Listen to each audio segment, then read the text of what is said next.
Il a longtemps chanté l'amour sans limite, mais ce que Frédéric François incarne aujourd'hui dépasse de loin l'image de crooner sentimental que le public croit connaître. Derrière son sourire paisible, ses plaisanteries sur une retraite modeste et sa façon de se présenter comme un homme simple se cache un parcours d'une constance remarquable et une ascension discrète vers un véritable confort matériel. Depuis les années 1970, l'artiste n'a cessé de nourrir une relation presque organique avec son public, un lien qu'il entretient encore en 2025, malgré les discours de ralentissement qu'il laisse parfois entendre. Pourtant, si l'on observe attentivement, rien ne témoigne d'un retrait réel, les salles se remplissent, les albums se vendent, les interviews se succèdent et sa présence dans l'imaginaire collectif demeure étonnamment forte. Ce paradoxe, celui d'un homme qui affirme vivre simplement tout en prospérant brillamment, fait partie intégrante du mystère François. Lorsqu'il évoque à la télévision une retraite à peine suffisante pour acheter du parmesan, il amuse, il désarme, mais il détourne aussi l'attention. Car en réalité, Frédéric François évolue au cœur d'un microcosme où la chaleur des fans, l'opulence discrète et la sécurité financière coexistent sans jamais s'afficher ouvertement. Son humour sert de voile à une réalité bien plus luxueuse, mais jamais ostentatoire. Ce mélange de simplicité assumée et de réussite silencieuse nourrit une narration presque romanesque, celle d'un enfant de Sicile devenu idole qui préfère laisser briller ses chansons plutôt que ses possessions. Né Francesco Baracato, il a porté avec lui, depuis son arrivée en Belgique, la sensibilité italienne des ruelles ensoleillées, la nostalgie des voix populaires et la volonté farouche de se frayer un chemin dans la musique. Ses premiers succès, des mélodies intensément romantiques, ont immédiatement trouvé leur public en France et en Belgique. Là où d'autres se sont effacés avec l'évolution de l'industrie, lui a trouvé le moyen de rester dans la lumière sans jamais la provoquer artificiellement. Le secret, une adaptabilité rare, une discipline personnelle impressionnante et cette élégance presque instinctive dans la gestion de son image.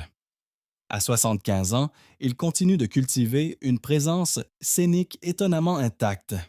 Il entretient son corps comme sa voix, conscient que son public attend de lui non seulement des chansons, mais un certain éclat, une forme de constance rassurante.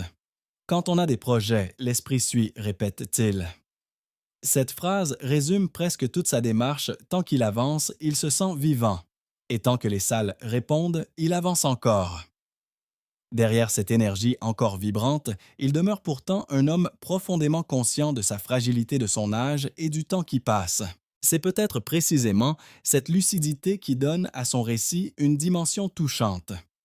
Le luxe, pour lui, c'est avant tout de pouvoir continuer encore et encore sans devoir renoncer à ce qui le définit depuis un demi-siècle. Sa vie actuelle oscille entre simplicité affichée et prospérité maîtrisée, entre modestie publique et réussite privée, un équilibre subtil qu'il cultive comme un art.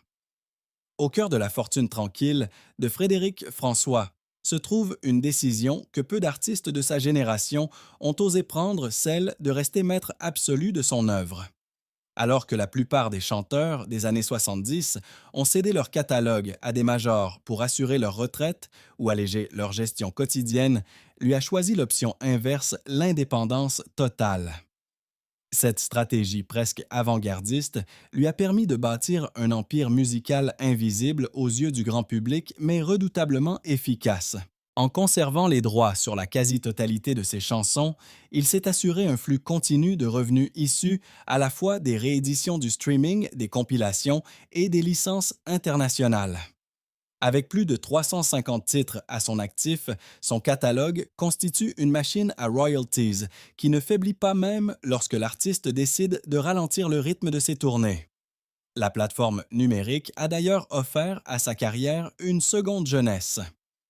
Là où beaucoup croyaient que la nouvelle génération de consommateurs ignorerait les crooners, les chiffres prouvent. L'inverse, un public plus jeune découvre ses succès via les playlists thématiques, tandis que les fans historiques écoutent religieusement les versions remasterisées de ces ballades intemporelles. Chaque écoute, chaque compilation diffusée à l'étranger renforce un patrimoine musical qui en coulisses vaut plusieurs millions. Les concerts constituent un autre pilier essentiel de cette fortune discrète. L'Olympia, le Cirque Royal, les grandes salles provinciales, son nom continue d'attirer souvent en quelques heures. Le Merchandising Poster Programme, édition limitée, reste sous son contrôle direct grâce à sa propre société de production, ce qui lui permet de conserver une marge exceptionnelle, là où d'autres artistes doivent partager leurs bénéfices avec des intermédiaires. Les offres VIP très prisées prolongent encore cette économie parfaitement rodée. Mais l'un des éléments les plus stratégiques de cette construction patrimoniale reste l'immobilier. Sa villa d'Antibes, vendue en 2023 pour une somme avoisinant les 3 millions d'euros, représentait bien plus qu'un simple lieu de vacances. Acquise 20 ans plus tôt, elle avait vu sa valeur augmenter de manière spectaculaire. De même, son appartement dans les Canaries, cédé discrètement, a alimenté sa trésorerie privée. Ces ventes ne traduisent pas un déclin économique, mais une gestion méthodique liquider les biens secondaires pour alléger les responsabilités et consolider ses actifs. Les estimations sérieuses situent aujourd'hui son patrimoine entre 10 et 15 millions d'euros. Une somme considérable d'autant plus impressionnante qu'elle s'est constituée sans extravagance, sans exposition médiatique et surtout sans dépendre des systèmes de retraite traditionnels. Lui, qui plaisante sur ses 220 euros mensuels de pension, sait parfaitement que cette retraite dérisoire ne reflète rien de sa réalité financière. Cette indépendance lui offre une sécurité rare dans le milieu artistique. Elle lui permet de travailler quand il le souhaite, de créer sans pression commerciale et de refuser les propositions qui ne lui conviennent pas. Dans un univers où la célébrité s'accompagne souvent d'une dépendance aux labels et aux producteurs, il est l'un des rares à avoir bâti une autonomie durable, presque artisanale, mais d'une efficacité redoutable. Plus qu'un chanteur, il est devenu le gestionnaire minutieux d'un empire régulier stable et profondément personnel. Pendant plus de 20 ans, la villa d'Antibes a incarné pour Frédéric François, bien plus qu'un simple lieu de villégiature, c'était un havre solaire, un espace suspendu entre ciel et mer où il retrouvait cette sérénité indispensable à son inspiration. Située sur les hauteurs baignées d'une lumière presque italienne, la propriété dominait la Méditerranée avec une élégance silencieuse. Terrasse panoramique, arche blanche, piscine scintillante bordée de pierres claires, jardin parfumé de laurier rose, de lavande et d'oranger, tout rappelait la douceur méditerranéenne qu'il avait laissée derrière lui en quittant la Sicile dans sa jeunesse. Il s'y sentait guéri du froid, disait-il, comme si chaque matin ensoleillé réparait un fragment intime de son passé. Ce refuge avait également une dimension créative profonde. Loin des studios trop techniques, c'est ici qu'il composait, qu'il fredonnait, qu'il laissait naître les mélodies qui marqueraient ses albums. Il s'allongeait près de la piscine, un livre ouvert mais rarement lu, laissant simplement couler la musique en lui. Plusieurs clips tournés dans les années 2000 ont montré des fragments de cette villa, le piano à queue face à l'horizon, les pièces baignées de lumière, la grande table familiale où se réunissaient enfants et petits-enfants, le silence vibrant des après-midi d'été.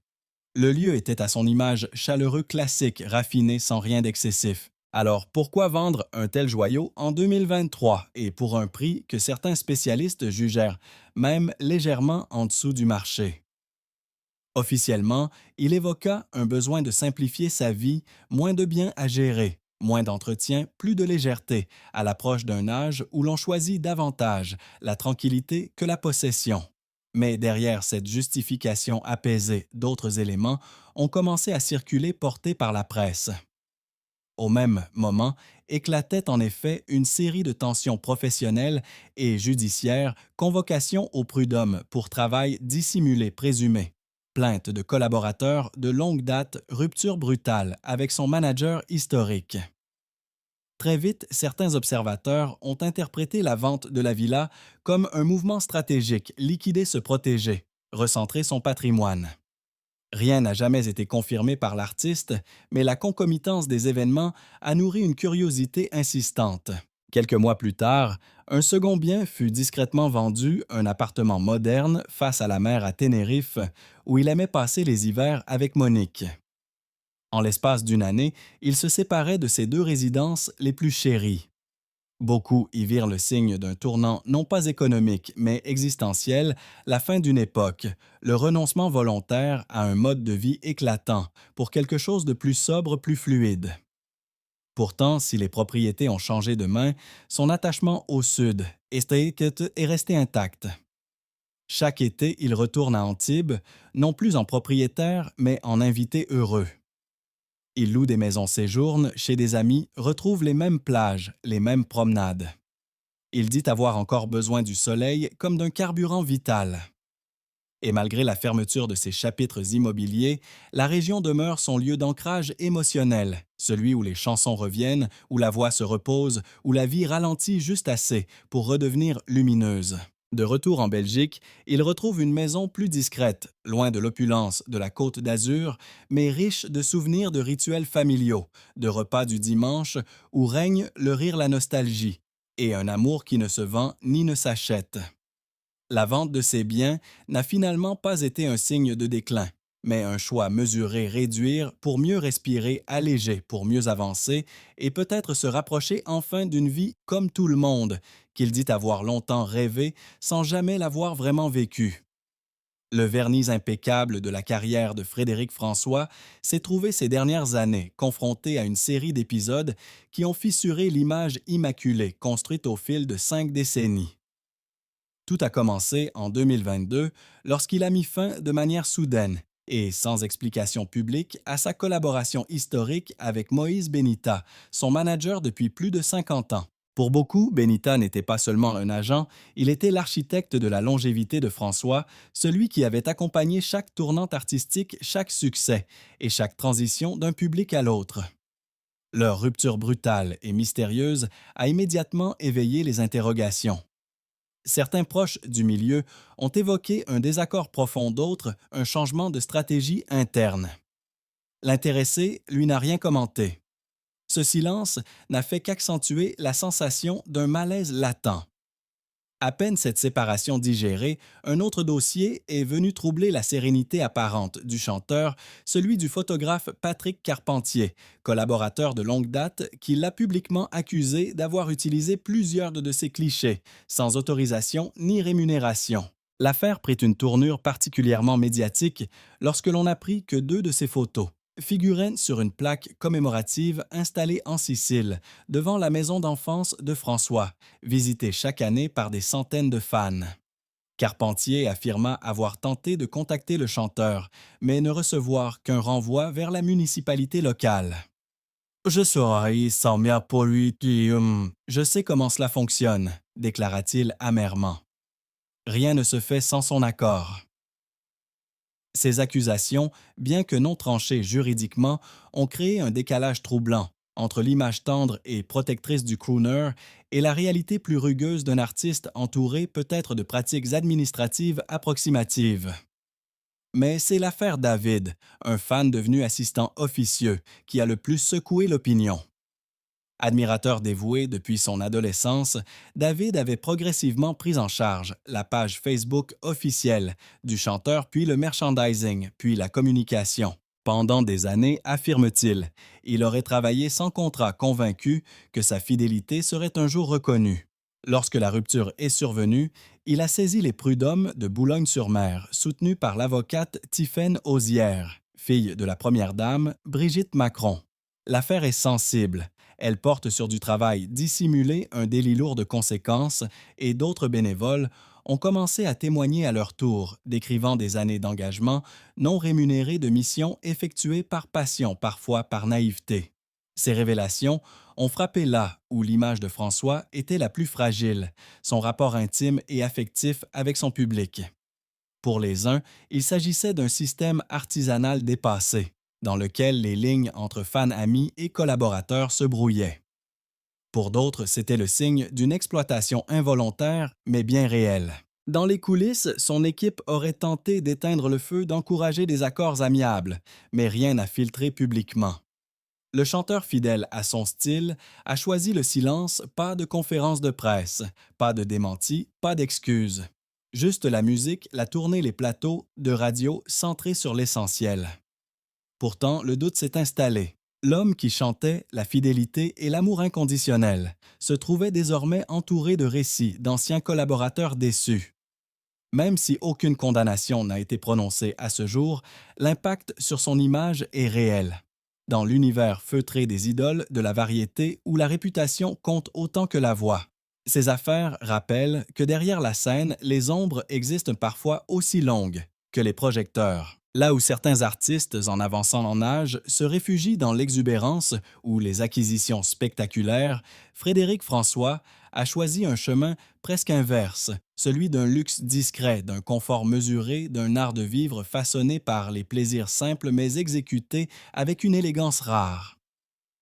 En 2025, son quotidien illustre parfaitement ce mélange de raffinement et de modestie revendiquée. Il demeure attaché à une routine stable, à des gestes répétés, comme des rituels à un style de vie qui privilégie l'authenticité à l'ostentation. Le matin, et lorsqu'il séjourne sur la côte d'Azur, il commence sa journée par une baignade dans une mer encore froide, persuadé que ce choc thermique maintient son corps vif et sa voix souple. Puis, il s'installe à l'ombre d'un olivier, avec un livre toujours, un ouvrage papier jamais une liseuse. Biographie, essais historiques. Récits de vie, ces lectures nourrissent son imaginaire, stimulant son lyrisme et lui rappellent que l'artiste n'existe pas seulement sur scène, mais aussi dans sa capacité à s'imprégner du monde. L'après-midi est souvent réservé à la famille. Lorsqu'il le peut, il partage un déjeuner avec Monique, leurs enfants et leurs 6 petits-enfants. La table généreuse raconte ses origines dorades grillées pâtes, alvongole scampi, sauté au vin blanc arrosé de citron sicilien et accompagné d'un verre de Nero d'Avola, une bouteille qu'il apporte parfois lui-même au restaurant fidèle à ses préférences. Il rit volontiers en affirmant que la cuisine reste son lien secret avec la Sicile, celui que ni la célébrité ni les tournées n'ont réussi à éroder. À la fin du repas, il ne refuse jamais un dessert, surtout si c'est un tiramisu préparé selon la tradition familiale. En Belgique, où il réside désormais, la plupart du temps, sa maison est élégante mais sans excès. Elle reflète une forme de sobriété confortable, meubles en bois clair, photos, de famille encadrées, quelques objets rapportés de Sicile. Sa cave privée regroupe une sélection de millésimes français et italiens soigneusement conservés, sans pour autant constituer une collection ostentatoire. Pour se déplacer, il privilégie une Mercedes classe S noire, non pas pour son prestige, mais pour le confort qu'elle lui offre lors des longs trajets entre la Belgique et le Sud. Sa garde-robe suit la même logique veste cintrée, chemise tiède de soie pour la télévision, mais au quotidien des vêtements sobres, en lin ou en coton doux. Le seul bijou auquel il tient profondément est son alliance en or, parfois accompagnée d'une montre Cartier Tank au bracelet patiné par les années. Ce minimalisme raffiné dit plus que n'importe quel symbole tapageur, il a atteint un stade où la valeur réelle ne se mesure plus à l'éclat visible. Même s'il a vendu sa villa d'Antibes et son appartement de Ténérife, il continue de s'entourer d'un luxe subtil, un luxe qui ne cherche jamais à impressionner, mais simplement à rendre la vie plus harmonieuse. Ses promenades au bord de la mer au coucher du soleil constituent l'un de ses plaisirs les plus précieux. C'est souvent là, accompagné de ses petits-enfants, qu'il trouve les premières notes d'une future chanson. Il garde toujours un carnet dans la poche de sa chemise, quelques mots griffonnés, une idée, une rime naissante. Le luxe pour lui réside là dans la liberté de créer, quand l'envie surgit sans contrainte, sans calendrier imposé. Contrairement aux célébrités qui transforment leur quotidien en spectacle, Frédéric refuse d'exposer sa vie sur les réseaux sociaux. Il ne veut ni yacht ni collections extravagantes. Son luxe est ses silencieux presque invisibles, nourris par la famille, la musique et les lieux qui l'ont façonné. Il vit selon ses propres règles, dans une forme d'équilibre rare qui fait de chaque journée un geste de gratitude. En 2025, Frédéric François semble avoir atteint cette zone rare où la célébrité, la liberté et la sagesse se rejoignent pour former une existence qui ne doit plus rien à personne. Il n'a plus besoin de prouver quoi que ce soit, ni de courir après les classements, ni de séduire un public déjà conquis. Son véritable luxe, désormais, est celui du choix choisir, quand chanter, quand se retirer, quand écrire, quand se taire. Après les tourmentes qui écrivant professionnel et les polémiques qui ont ponctué les dernières années, il s'est recentré sur l'essentiel, cette dimension intime et fragile de la vie, qui fait naître les décisions les plus déterminantes. Ce luxe silencieux se manifeste d'abord dans son rapport quotidien au temps. Il ne vit plus au rythme effréné des tournées interminables, mais selon une cadence personnelle qui respecte son énergie, son inspiration et les besoins de sa famille. Il accepte encore de monter sur scène, mais uniquement dans des salles qui ont un sens pour lui. L'Olympia, symbole d'une vie entière consacrée à la musique, ou des théâtres plus intimistes, où le contact humain reste authentique. Il préfère une salle plus petite mais chargée de vibrations plutôt qu'un gigantesque complexe impersonnel. Et lorsqu'il enregistre, il le fait seulement lorsque la mélodie s'impose à lui, jamais pour répondre à une obligation commerciale. Frédéric a compris que son nom suffit à remplir les salles, mais il refuse l'idée de devenir un automate de sa propre légende. Il veut rester maître de ce qu'il donne. Cette maturité tranquille s'accompagne d'un regard tendre sur sa vie, passé les excès dont il n'a jamais voulu, les rêves qu'il a réalisés, les sacrifices invisibles qui ont jalonné son parcours. Il sait que le public l'aime pour sa sincérité, son romantisme, son humilité affichée, mais il a aussi appris que maintenir ce lien suppose de rester fidèle à soi-même. Et cette fidélité, il la cultive malgré les crises, malgré les doutes, malgré le bruit médiatique. En parallèle, sa relation avec Monique reste le socle indéformable de son univers. Leur amour discret, nourri d'humour et de complicité, lui sert de boussole.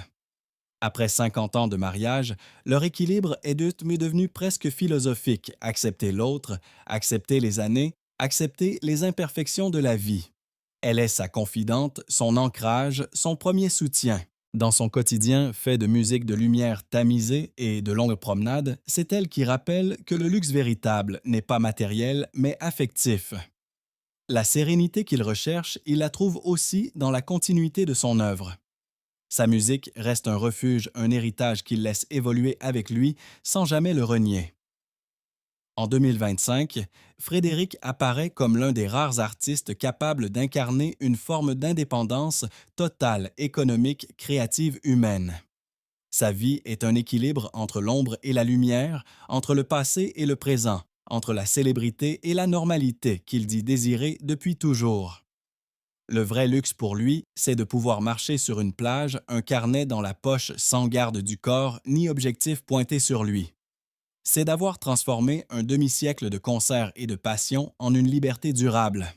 Sans yacht, sans scandale orchestré, sans excès. Juste une vie choisie, avec art, avec gratitude, avec la douceur d'un homme qui sait enfin qu'il n'a plus rien à attraper parce qu'il a déjà tout ce qui compte.